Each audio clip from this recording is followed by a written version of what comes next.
Welcome, everybody. Thank you for being here.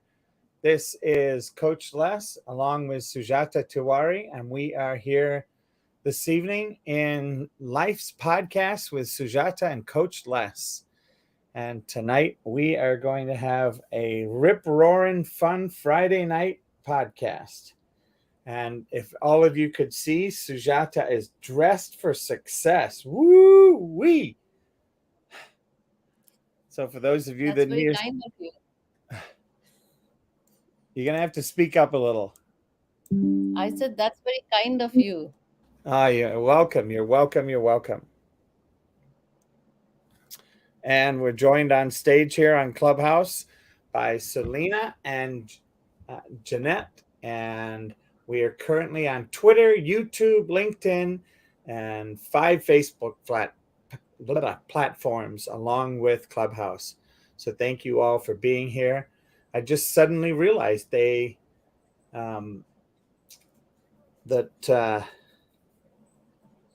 Twitter is now one of the active platforms that I can stream live onto. So here we are. Wow. Boom.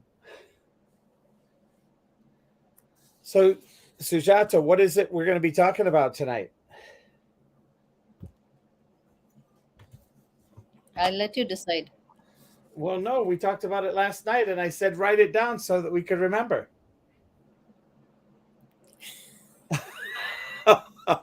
Selena, help. What is going on? Oh, my goodness. Keep hope alive. Come on, keep hope alive there. I said, Sujata, write this down, please. Yes, I will. So that we can remember. It'll be a great topic for us to talk about tomorrow night. She'll remember. She's reaching back into the crevices. She'll remember. Right, Sujata? That look on her face doesn't... What's the expression that she has on her face? It's like when you are totally caught on the wrong foot. Is that when the cat get caught licking the butter?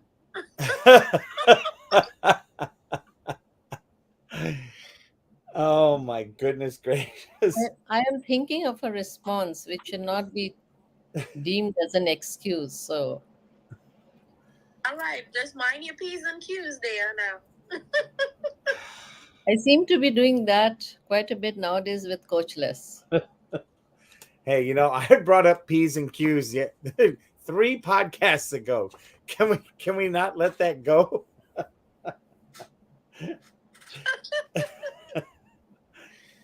Oh my goodness gracious.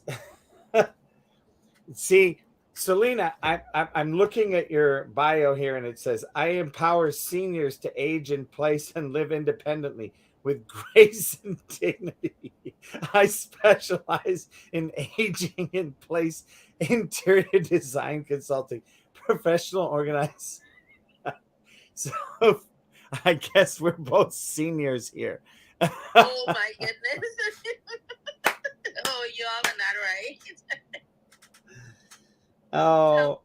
Talk for himself, right? All of a sudden he went into talking French. You're like, no, I can talk for myself. Oh my goodness gracious. Well, welcome everybody. I guess it's up to the coach to figure out what we're going to be talking about. So I'm going to start off with a quote. It'll give us something. For every human being, there is a terrible, inescapable price to pay in life. We are each faced with the choice to risk ourselves utterly to dare to fulfill our dreams. Or we can choose to stop at the edge our fears allow us and let them continue to hold our dreams beyond our reach. Whether or not we confront or even admit our dreams or our fears, there is a terrible price to be paid, but only the price of daring rewards us with our life. And the most amazing thing of all is that when we reach the world of fulfillment that lies beyond our fears, the very terrors that held us captive, the fear of which nearly cost us our life, those bone deep terrors are revealed to be nothing more dangerous or threatening than a lost, confused, hurt little child. And then we discover what it is to be free. And that is from Hannah Miriam Gale.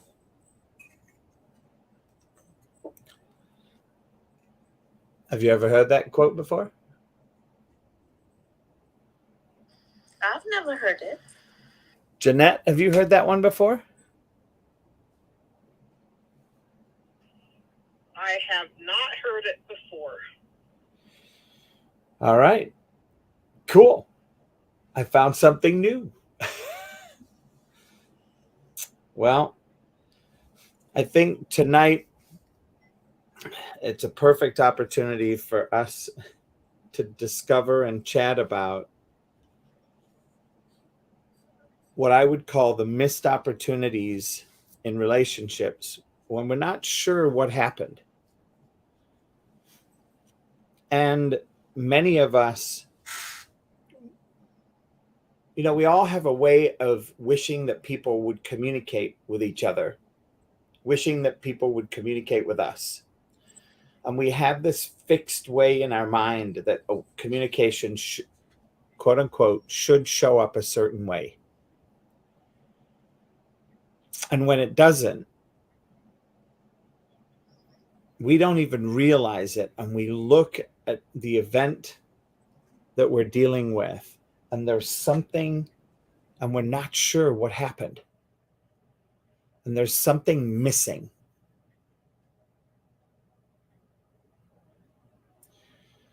And Mahatma Gandhi said, if I have the belief that I can do it, I shall surely acquire the capacity to do it, even if I may not have it at the beginning. And I think this quote from Gandhi is so appropriate. People often ask me when I do get up on stage and I do speaking engagements, how much I practice, or how much time did you spend preparing for this? And when they ask that question, there's a real answer that I can give them. And then there's an answer that I think they're hoping for. They're hoping for a few hours, not too many, and just enough time that they could say, wow, I can prepare it that way. And when the answer comes out of my mouth, they look and they go, how do you do that? Because oftentimes my preparation is 10 minutes, 15 minutes before I step on stage.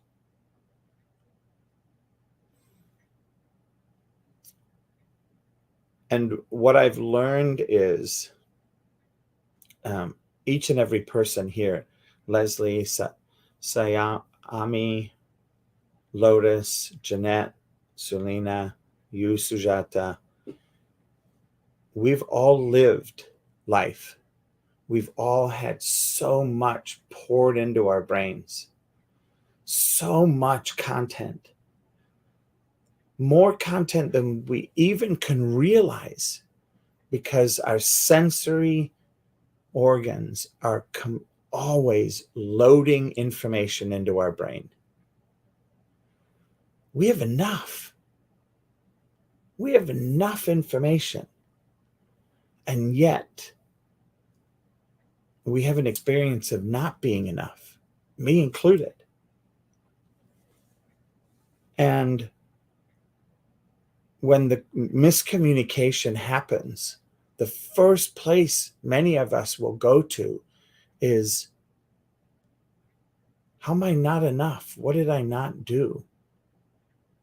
What didn't I do?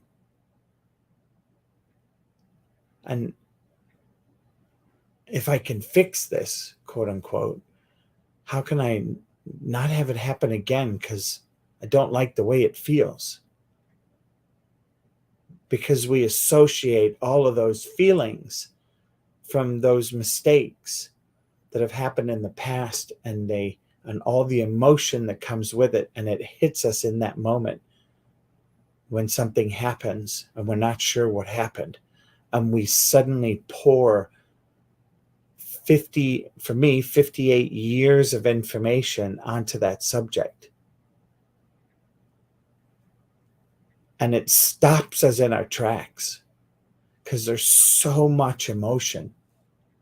And we wonder why people get depressed. We wonder why people have anxiety. We wonder why people commit suicide. We wonder why all these things happen, when it's our own brains that are doing this by us allowing them to dump into us when something happens and we're not sure what happened. And so we start digging and trying to figure it out and remember. And in the remembering, we hit all those places where we failed. We've hit all those places where we weren't enough.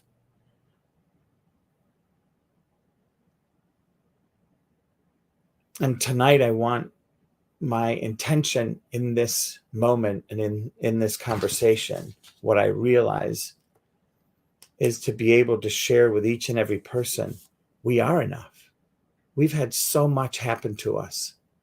We have so much information. And life just happened. The phone, we forgot. We got busy with a shiny object, and the time our alarm on our phone wasn't near us, and we forgot. And that's all there is to it. And anything else we make up, anything else that we bring comes from the past, which just downloads onto us and makes it heavier, more intense, more self-defeating, more crushing. And that's all made up.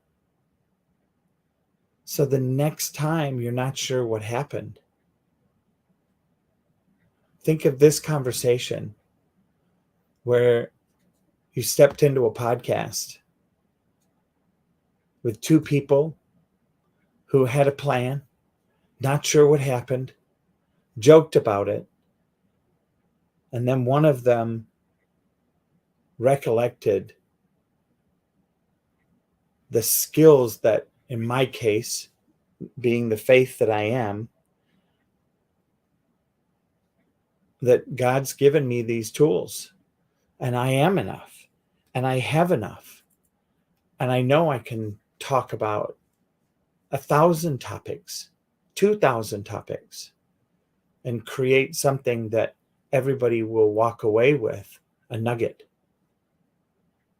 Why? Because so many people over the past 58 years have poured content, poured love, poured life, poured food into me to support me to be here right now, today. And that is such a privilege and such an honor. And that's what I'm here to share. That's what I'm here for us to talk about. And I thank you for being here tonight. And I trust that Leslie and Sayami, you'll come up on stage and join in this conversation and share, and Lotus. And for those of you listening on the other social media platforms, that you'll pop a question into the comments that you'll see perhaps an opportunity to ask a question and see how you can view something that you viewed a certain way from years. And how could I view it differently? And what can I do to filter it and take the filter apart? That's what is possible for us, is to take it apart and allow us the power to be able to discern, the power to be able to support that heart part in our brain, that part that has a softness to it that requires us to take care of it.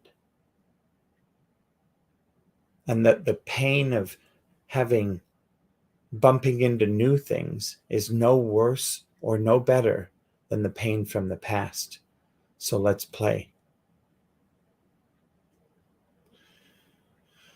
And with that, I'm going to pass the microphone over to you, Sujata.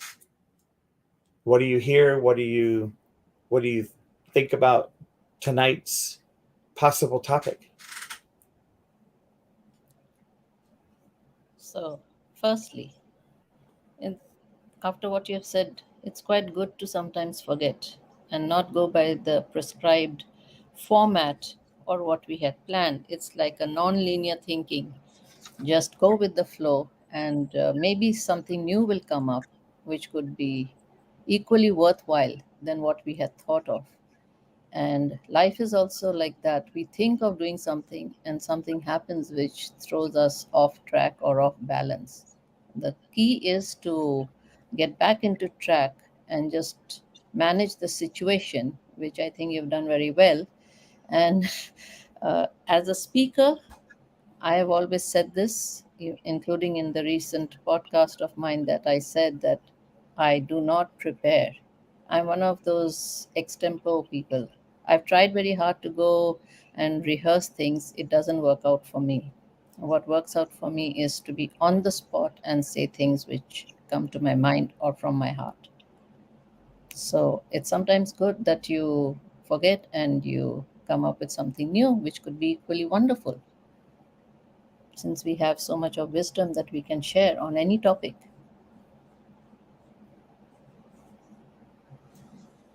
Excellent. Thank you.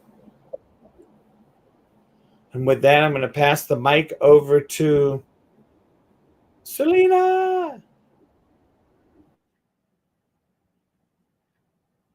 Is that so? Well, hello, beautiful people. So I definitely agree. As far as not necessarily subscribing, like Sujata said, sometimes it's good that you forgot, because then that way you can come from a place where you're not necessarily fitting into the box or subscribing to that linear thinking. So I think that's a beautiful thing. I think in doing that, then you operate in the moment and you come from it allow you, in being already an authentic person and always striving to operate in that vein, then all it does is allow you to continue to operate in that vein. So I absolutely love that. I am complete. Thank you, Selena. Jeanette?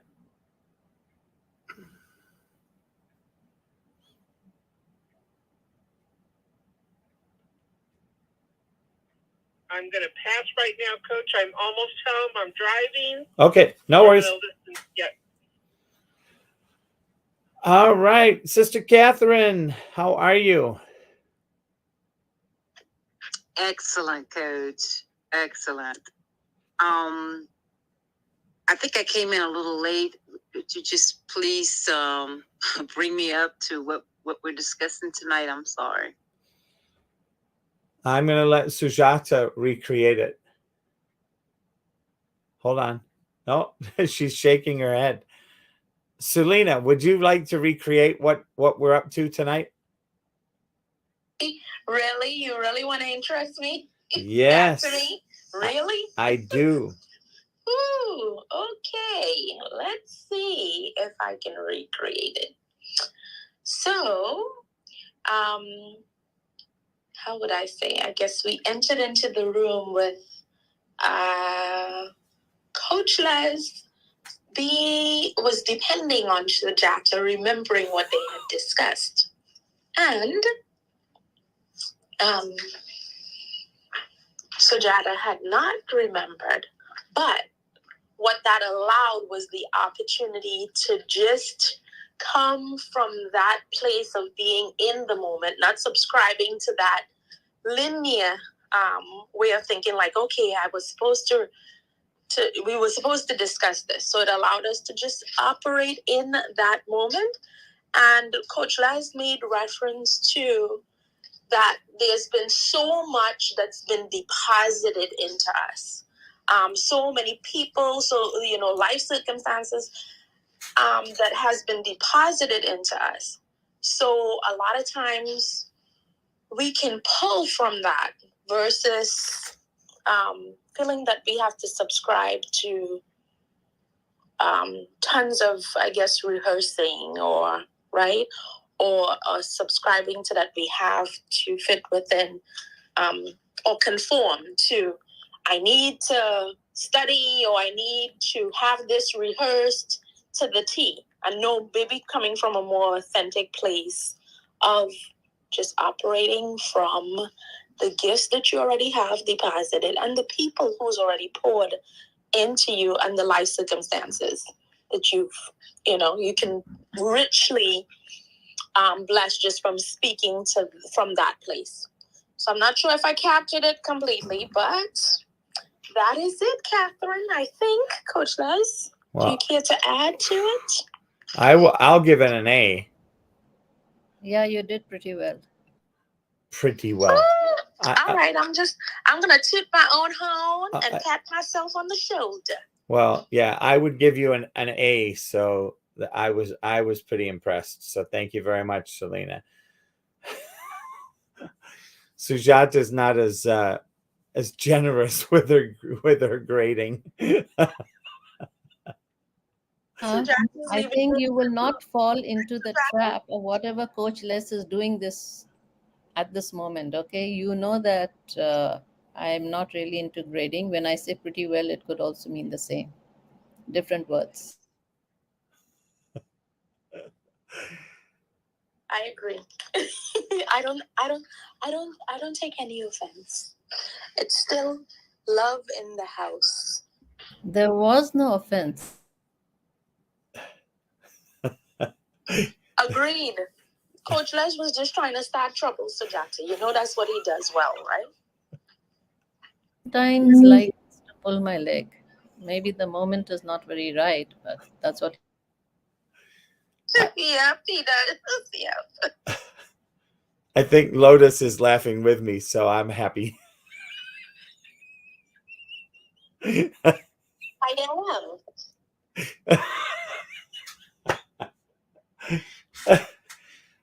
All right, Katherine, did that give you enough? Yes, you did very well. So it's just amazing that you guys were talking about pulling from within the things that's been deposited. My family and I, we gather together every Friday and we have Bible study together. And we were just talking about tonight how in the inside of us before we're born, how God has deposited gifts and talents that have to come up from out of us. And we have to get into this life, into this world, and find out what it is that he has hidden in the inside of us. And it's our job to allow it to manifest.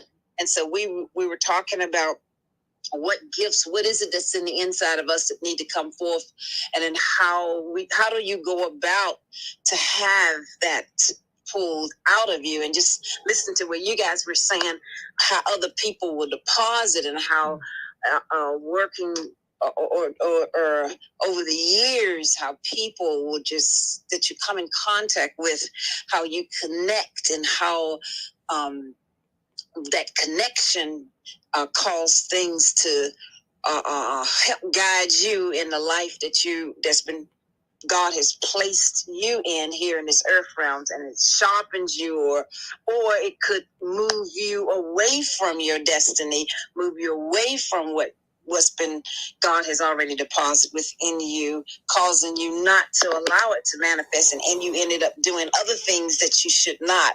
And so going down that wrong path. So just working with my family tonight and talking with them in reference to all the things that has been deposited in them over the years, and has really brought us all back to be able to come together as a family. We was just so thankful, because it's kind of rare in today's time that a family is able to come together and have Bible study and talk about the ways of the Lord, and talk about how they were raised, and the things that they did, and the path that they went down, and the path that they could have avoided and they should have avoided, but they did not, and how they became overcomers, and how this family just stood in the gap at times for those that went down the wrong pathway. And the bonding between us was just so powerful. So we were just so thankful to gather together to share, and just think on those things over the years. I mean, just years of just growing up and making mistakes, or allowing blessings to come your way and sharing it with one another. And that's just awesome. So I thank you so very much, Coach, for allowing me to share. Thank you for this room tonight. I just left the hospital not too long ago with my daughter and my husband, and he's just resting for tonight. And just to have people in my life that's been pouring into my life with prayers, and and just walking with me and holding my hand as we go through this trial, through with my husband, it's been powerful. So I'm just so thankful for the people that's pouring into my life right now and strengthening me. And I love that, because when we're going through, it's always great to go through with people that is on board with you, people that are on one accord with you, people that have so much love for you. So I want to thank each and every one of you on this line. And I'm just so happy to just be here, just to listen to the shares tonight. Thank you so very much for allowing me to share.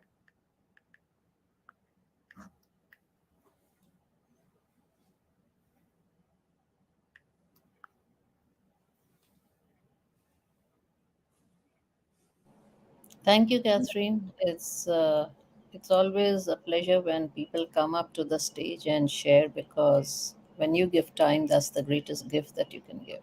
I so appreciate it.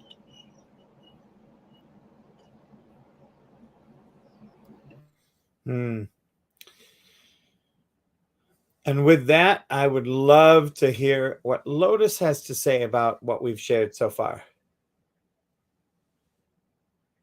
Hi, Coach. Hello. First of all, I haven't been paying attention to every word that you guys have shared, but I have been entertained by everyone's share. I love how Selena kind of took you by surprise. And when you took her by surprise and asked her to talk about what's being talked today, I thought that was great. I think life is a game for me, and you must play it well. So every move, every choice, everything that we do, for me, that matters. But I don't take it too seriously, right? After a point, you should just enjoy it. So that is my share. I just wanted to mention, Katherine, I think your husband is not well. I hope he's fine. I hope you guys are doing fine. And as for you, Coachless and Mom, I have to say that I'm having double entertainment by seeing you guys on Facebook. and listening to you on Clubhouse. So I can hear you here, I can watch you there, I can see every gesture and expression, and that is very, very entertaining. You know, every gesture that you do to each other, to talk or to silence, or you're laughing, Coach Les. Oh my God. So I am having actually double bonanza, more than anybody else.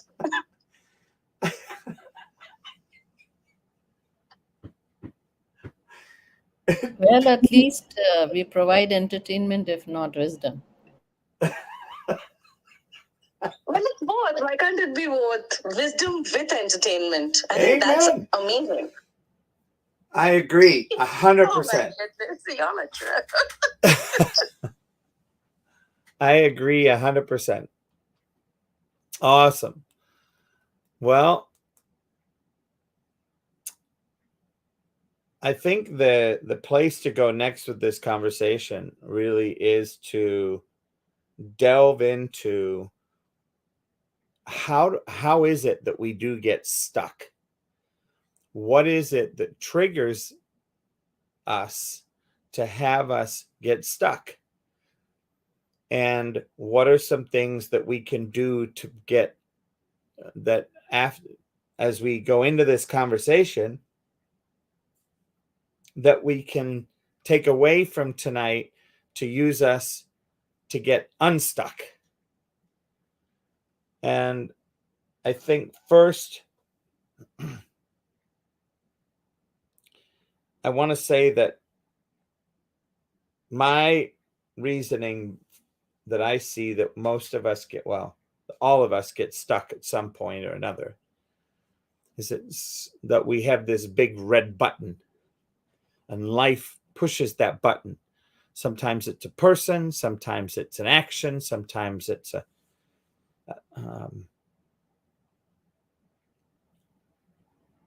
place, it's a temperature. Who knows what it is? And when that button gets pushed, we are no longer, a lot of us are no longer in control of the autonomic response that comes.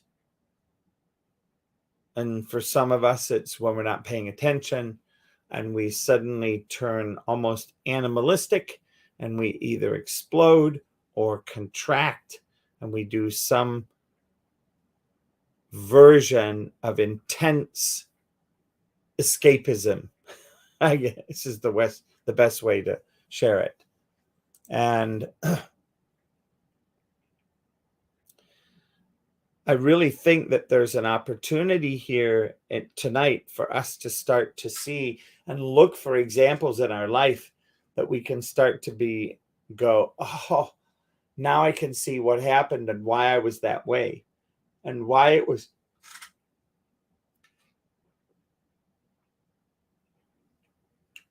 Excuse me, why it was such a big deal, and then how to manage it going forward. So I'll share this much. I know there are a few things that when somebody says them, that I have an automatic response. And I'm going to tell one on myself. And I'm sure that Sujata will grab this with a big smile, Lotus, and hold on to it for the appropriate, perfect moment. And she just raised her eyebrow at me, which is hilarious. She does it so well. I'm going to have to go and clip those eyebrow movements out of all the videos, Lotus, and put them together on a little reel.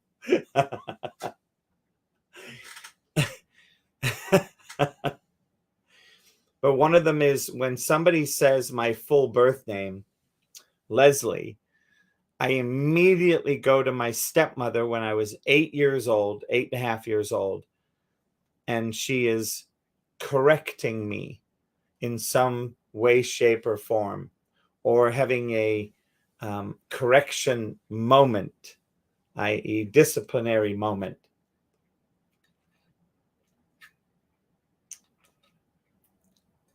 And I often laugh at it because there are many people that throughout my lifetime have used this, and they think it's funny. So they'll use that name and poke a stick at me, and I will turn around and bite their head off.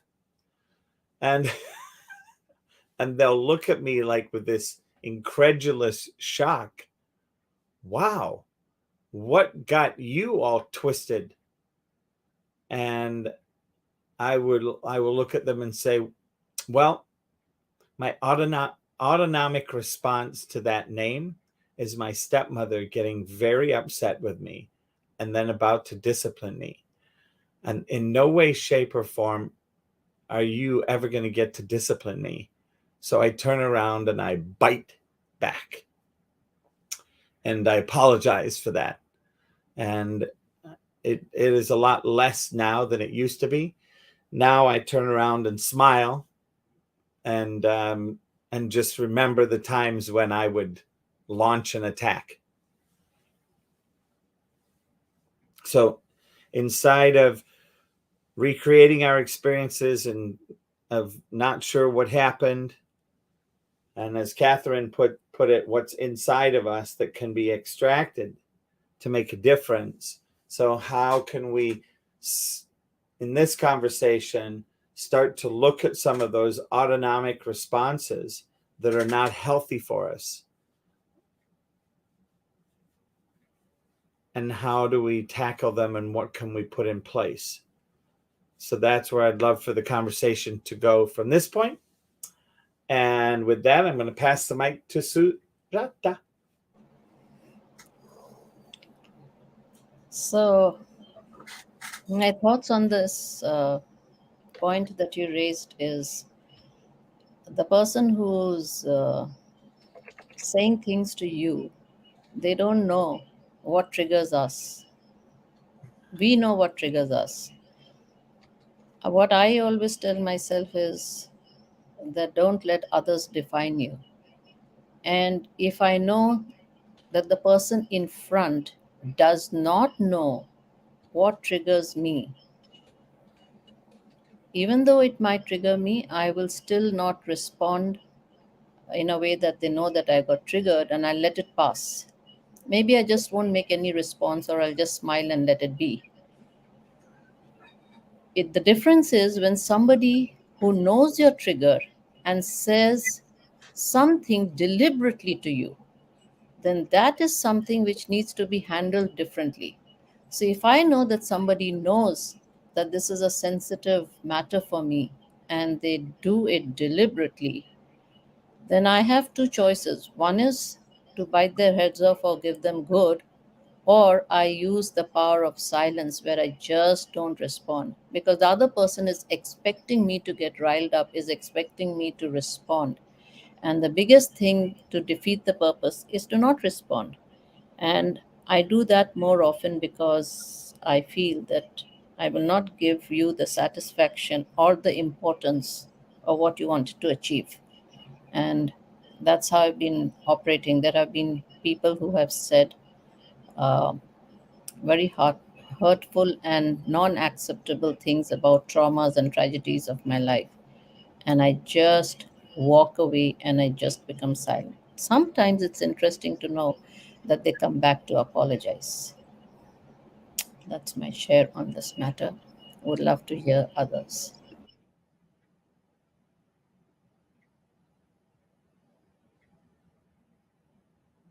I'd love to share. So I actually, Please do. yes, I would actually say that that is very commendable, Sujata, that you have chosen, right? Because it's about choices. So that you've chosen to take that approach. Because I can tell you, so for me, my personality is very much so type A all the way. Okay? So I feel that I have justice has to be brought. You know, if I see something happening or if somebody does say something which but you clearly know that they it was a malicious intent, then I can say for a long time, I lived in that place which, but no, I am going to bring justice to this situation right here and right now. But as I have matured, I would say that I find myself leaning more in the direction that you just shared, Sujata. And that really takes a lot more strength than people give credit to it, because the place that I come from when I choose to do that is, like you said, you do not deserve me giving you the power or the importance to give you a response. It's not that I succumbing and saying, okay, you've kind of gotten over or ran over me, right? But no, it's saying that you little peon, do not deserve a response. You're not worthy of allowing my self to get riled up or anything like that. But that is, and I am learning that more and more as I mature. So I am complete. That's right, Selena. And I'd just like to add to it that when it comes to a personal one on one, suppose if I'm at the receiving end, whatever I said holds true. However, like you mentioned, justice, I would like to say if it is something, a wrongdoing which is being done to another person, I would not let go. Even though I'm not at the receiving end or it is fighting for justice, then I think people know that I would go all out in fighting for that justice, even at personal cost.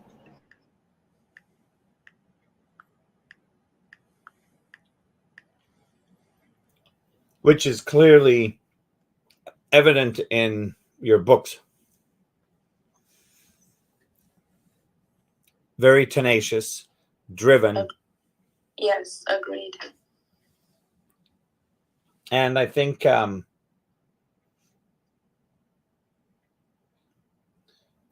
this is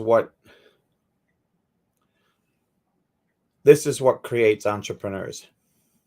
I think this is the miracle sauce, what we're talking about right now.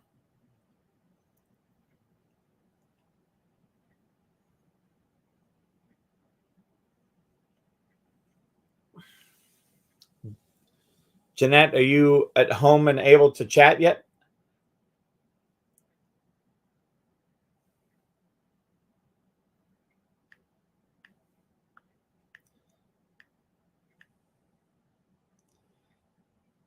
All right. Well, we'll come back. Sister Katherine, are you in listening, or did you want to chime in? I'll chime in.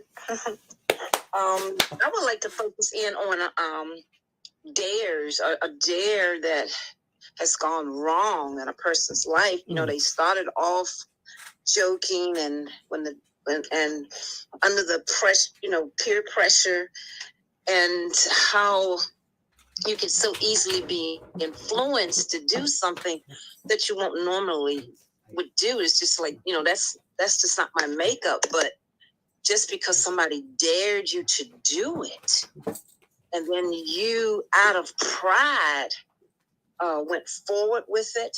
Let's just say, for instance, maybe a drag race or something, and a car accident was the result of it, and people were harmed. But that's not how you started off. And so how do a person deal with something like that if something went wrong, but their intentions was just to have fun? Ooh, that's a good question.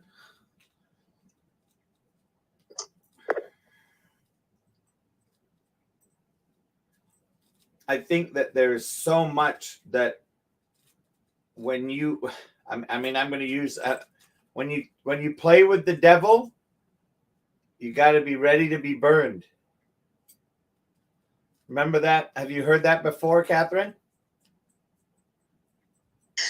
Yes, Coach, I believe so. Well, and the reason why I'm asking that, because we deal with a lot of teenagers, and that happens a lot with them.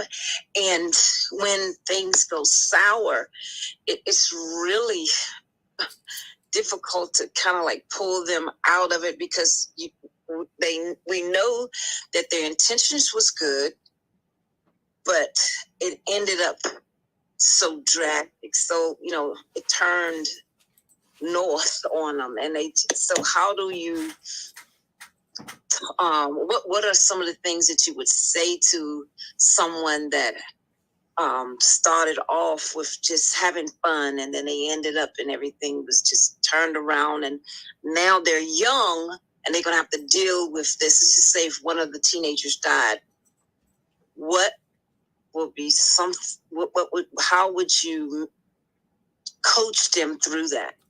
Oh, well, for me, I've had to do that a couple of times. And one of the ways I remember doing it was talking about an egg and breaking the yolk of an egg when you're frying an egg. And, our intention, or at least most people's, when they order an egg, unless they want the yolk broken and fully cooked, is to have it sunny side up or easy over, so that there's a little runny yolk on the inside. And when it breaks, and this is, and I'll never forget this. So I'm going to just go back into the conversation. So when you mess around with an egg and you play around with it with the spatula, it's possible that the yolk can break, right? Yep. What does that mean? Well, it means the yolk is broken. Yep. And what is the impact of the yolk being broken? Well, the experience of eating the egg is different. Exactly. Is it good or is it bad? Well, it doesn't have to be either. I guess you could say it depends whether you liked the yolk broken or not. Yep. But if it is broken, can you still eat the egg and enjoy the egg? Yep, you can. So when you look at the life of a human being, and I'm not saying this to trivialize it, I'm saying this to remove the emotion. And in using an egg, there's no emotion in the egg. And if you notice, one of the things that you bring to the conversation about the friend that you guys went and got drunk, and you trusted that he was less drunk than you, and you allowed him to drive your car, and you got into an accident and he died.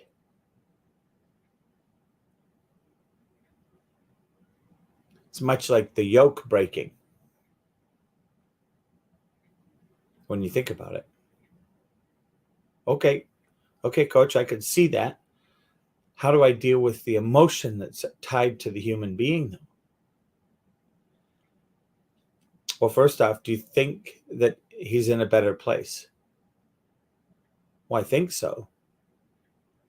Could you stand on the side of the fence that says he is in a better place, and that it was his time and his journey to be there, and nothing that we were going to do on this side of the journey was going to stop that? If it hadn't been the drinking in the car here, it could have been the drinking and walking and falling in front of a train in a subway. Yeah. Okay, I could see that, coach. So an accident happened, just like the egg yolk broke. Yep. And what has you be sad about that? All of the information you add to the story to then use the power of that emotion, the power of that hurt, going forward.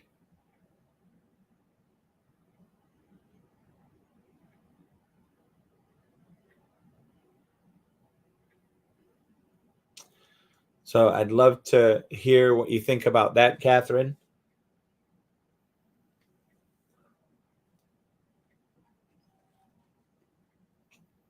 Wow. That's a good way to think about it. That's wow. You brought light to it, even though it was on the dark side, you managed to bring it into the light where some release could take forth, to bring some to smooth it, make it easier to digest. Yeah, to bring closure to the emotional weight. Yes. Wow. That's good, Coach. I like that. Thank you. You're welcome. It's what God put me here for.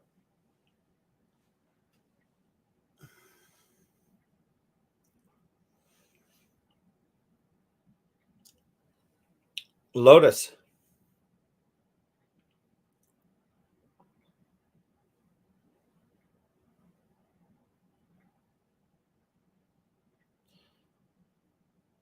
Lotus, do you have any thoughts about some of the stuff we've shared?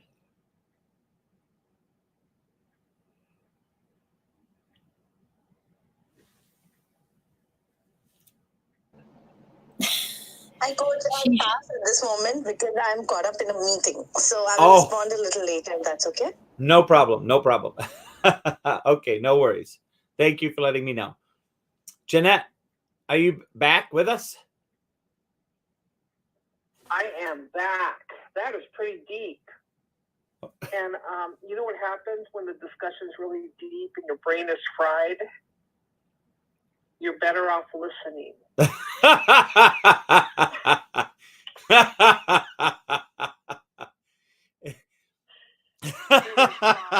is just, it's gone. Oh, Jeanette, there's no, I'm not going to let you get away with that. Okay, you're gonna have to really get those gears going. They're turning so slow. I understand, Janet. Oh, and it's only 11:26. What is? oh, yes, and so steer me in a question that I can answer. That was really deep, though. That discussion was really deep. If I were to go back, if my brain were not a big fog past an hour ago, I could probably dig through the fog and pick up the experience where they're just totally relatable. But you're gonna have to help me through the fog. Ask a question, and we'll navigate through the fog and see if it opens up. This is all I can say to that.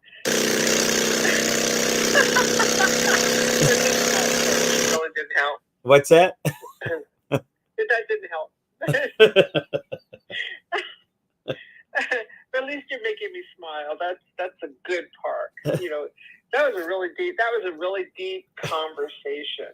And I'm just usually I can come back with something. There's a lot of memories. I have a lot of memories that I could dig up to help navigate that discussion. What if you trusted someone and they weren't in a position to be trusted? We have to be in control of our choices.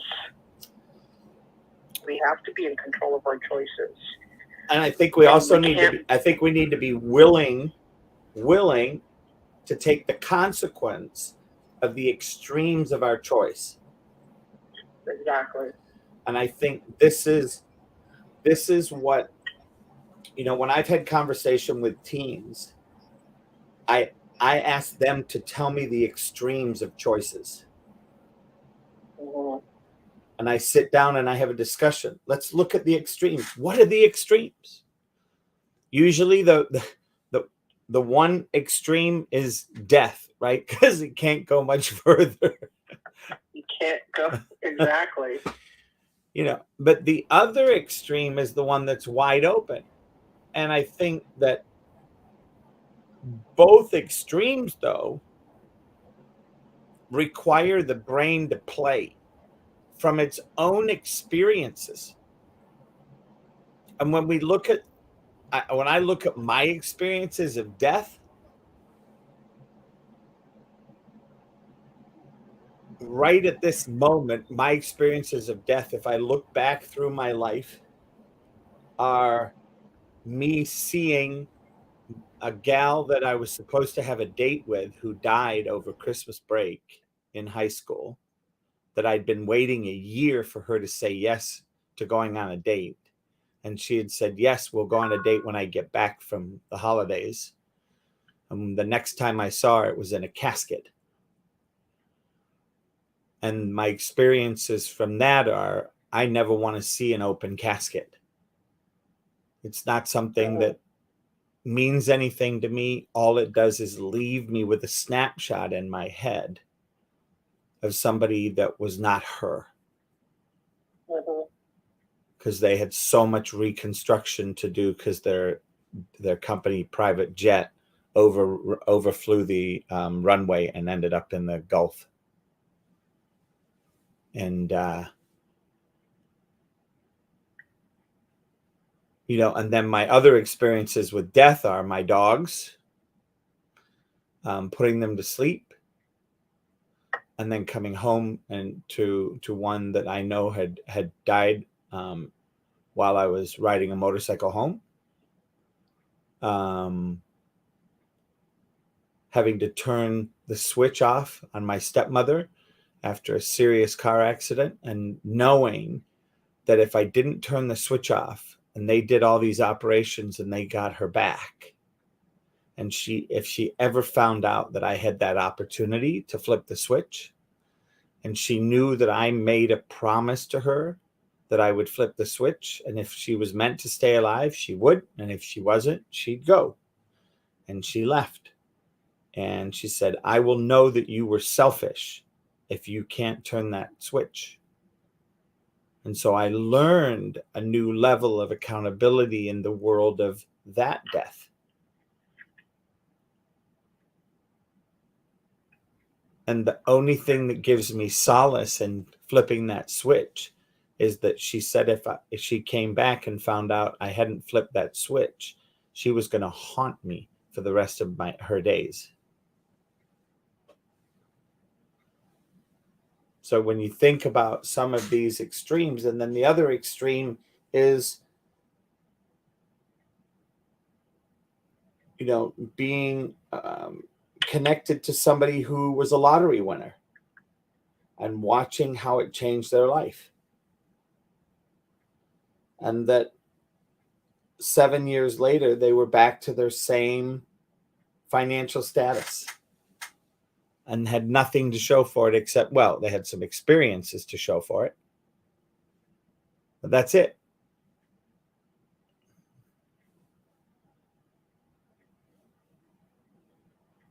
So I don't know if that gave you some fodder, as they say. Yes, it's about making the choices, and you there are changes that happen, and you mature, you grow, you have a different perspective on life. You appreciate time more. I've gone through all of those, and I have a lot of loss,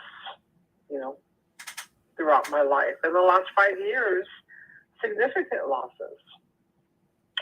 And it doesn't, what it does, it makes you a little bit more appreciative of the people that come into your life for however long it is. And what happens though is, in the beginning when you were talking about relationships, I got a glimpse of individuals that treat relationships as transactions. And when they're done with you, they're gone, and you don't know why. Right? What happened? Did I do something? Well, they treated you like a transaction, and the transaction was over. And when the transaction's over, they don't feel like they owe you an explanation. And that's the kind of what I got at the beginning of the discussion. What happens is we don't see the flags, because our hearts, we put our hearts into our relationships. We don't treat people like transactions. We see people as individuals, as a life. We appreciate them, and we open our hearts to them. But when they treat you as a transaction and they're gone, they don't feel like they owe you an explanation. That's what I got at the beginning. But and then later on, it became, what if you trust someone and, you're drinking and you think they're less drunk than you are, and you let them drive. That's where you have made a choice. But you could have been impaired. You made the wrong choice because you were impaired. You made your choice nevertheless, and you have to accept that and take responsibility for it. We are we are to be appreciative of each other. We're to be appreciative of the relationships of our lives. Lives are precious, but be in control of your life. Be the one that, hey, if they step out, if they step out of integrity, tell them. And if they don't like it and they say, hey, I don't need to be, I don't have to go through this with you, then that's their choice. But there's a consequence. And sometimes you have to put boundaries in relationships. So it's a very deep discussion because we can go any direction with this. If you have a specific question, we can keep it on track. But I'm going to turn it back to you. Let's see where it goes. Well, no, I think, and thank you. I think that, this is one of those things. I know we go 90 minutes on this show normally, so we've got about 24 minutes to delve into this. I think the opportunity in this, though, is how can we share with each other some techniques, just like what Katherine asked, and then I was able to share with her. What other questions or areas do we have where we could use some of those tips and techniques, and what are they?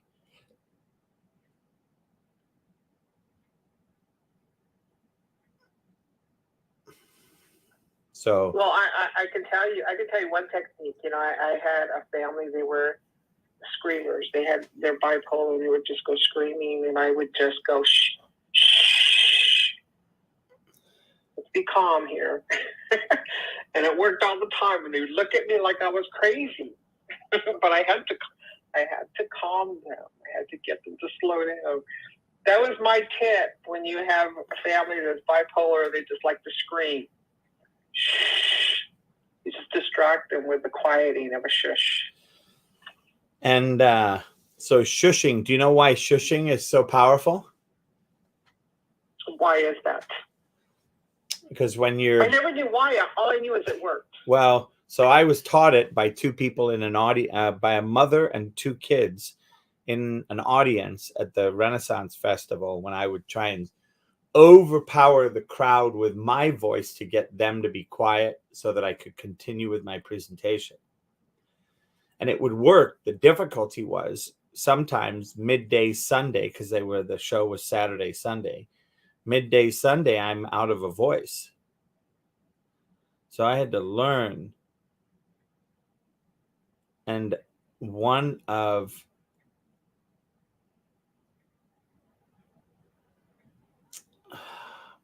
I think one of the pieces of the puzzle are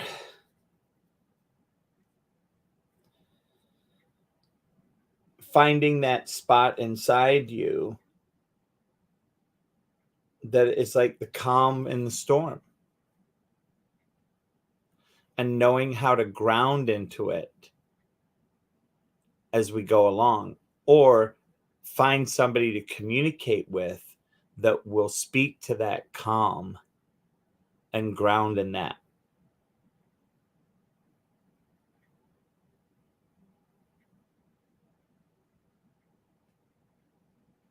Yeah. Mike, to you, Sujata. This whole thing about consequence actions from your actions that you take and the consequences that happen, and we don't think about it. This whole thing, food for thought. I actually wanted Lotus to share because she had made a movie on this several years back and it was so brilliantly captured. So I was waiting for her to share that. I don't know if she's there and she can share it. If she's not going to be there, then I can talk a little bit about it in length.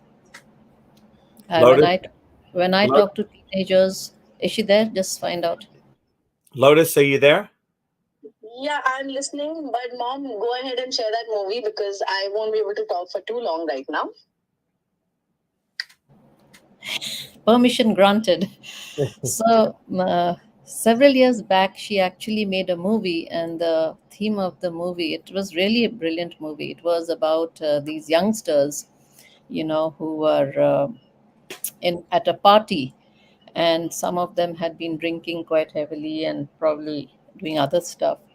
And the film showed that one of the main uh, players, the mother was calling and calling, on the phone, as mothers are wont to do.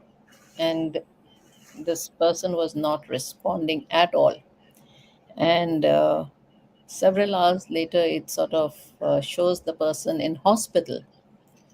And she had obviously, while driving home in that state, had landed up in an accident. And she was saying, she came around and one of her friends, best friends, was by her side.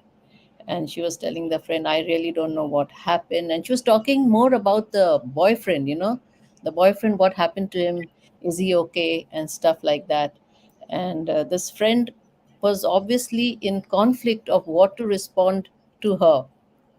And she was more concerned about the boyfriend, and she said, I don't know what happened. There was this car, we just came out of nowhere, and so landed up in an accident. And then later on, it pans out where the friend is telling another friend, I didn't have the heart to tell her that the car which came and in the crash, where she's in the hospital, actually polished off the mother who had gone looking for the daughter. And this was a movie where Lightning, Lotus, and we were one of the key players.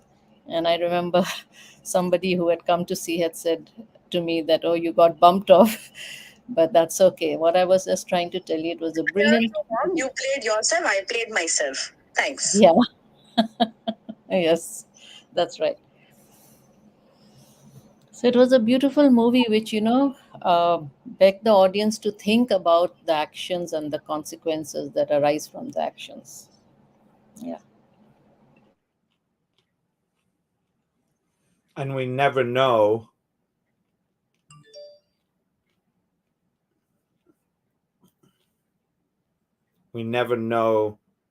how that chain of dominoes is going to have an impact.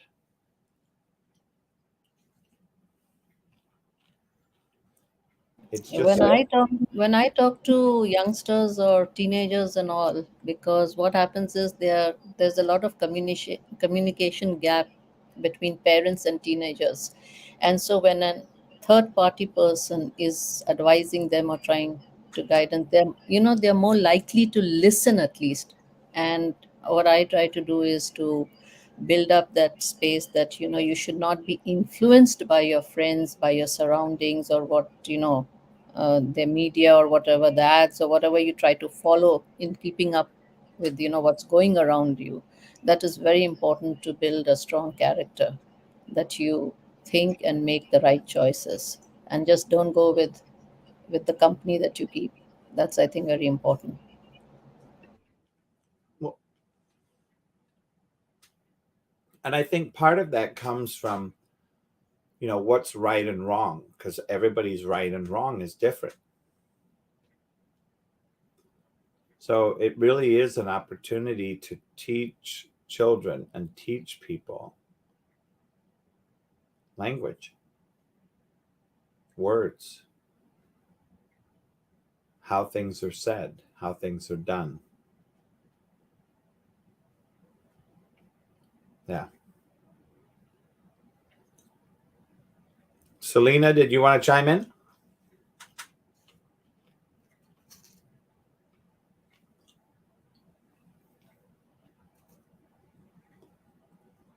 Selena?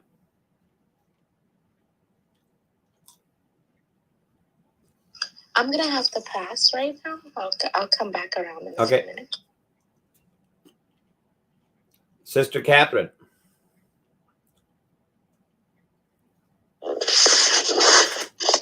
I'm listening. Okay. Just listening.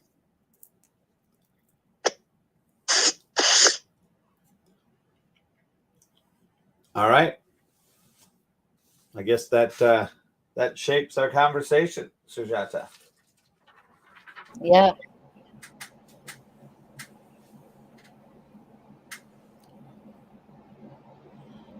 Well, do you have any thoughts or directions that you'd like to handle from this point, Sujata?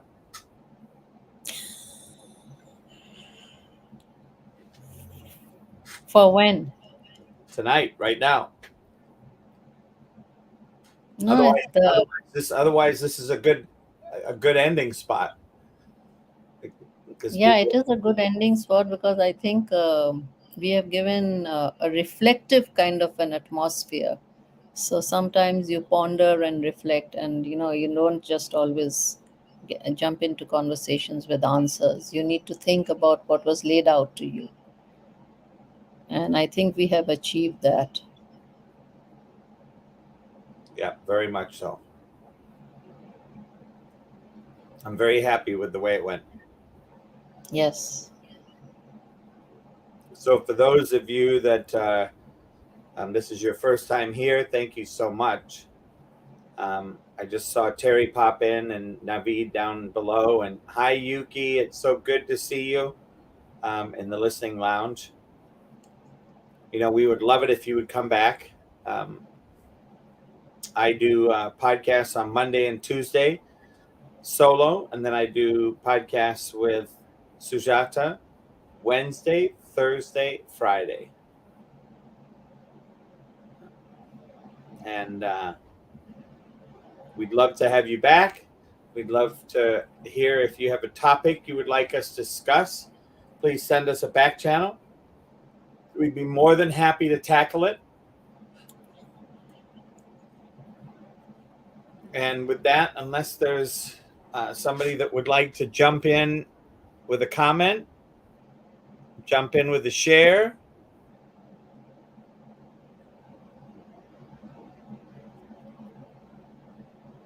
We'll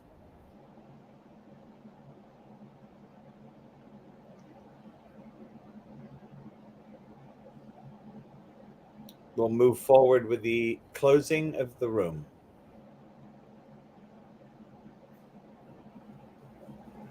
Thank you, Coach. Thank you, Sujata. Most welcome.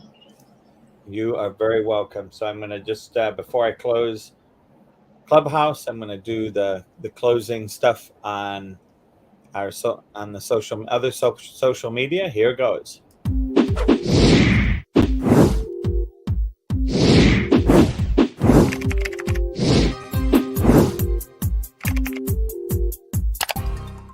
Coaching with Les has doubled my practice. If you have any struggles in your business or your personal life, Les is your guy. He's logical, he's empathetic, he has passion for helping people, and his ideas are genuinely thoughtful. So if you're looking for a business coach with integrity, choose Les Hill.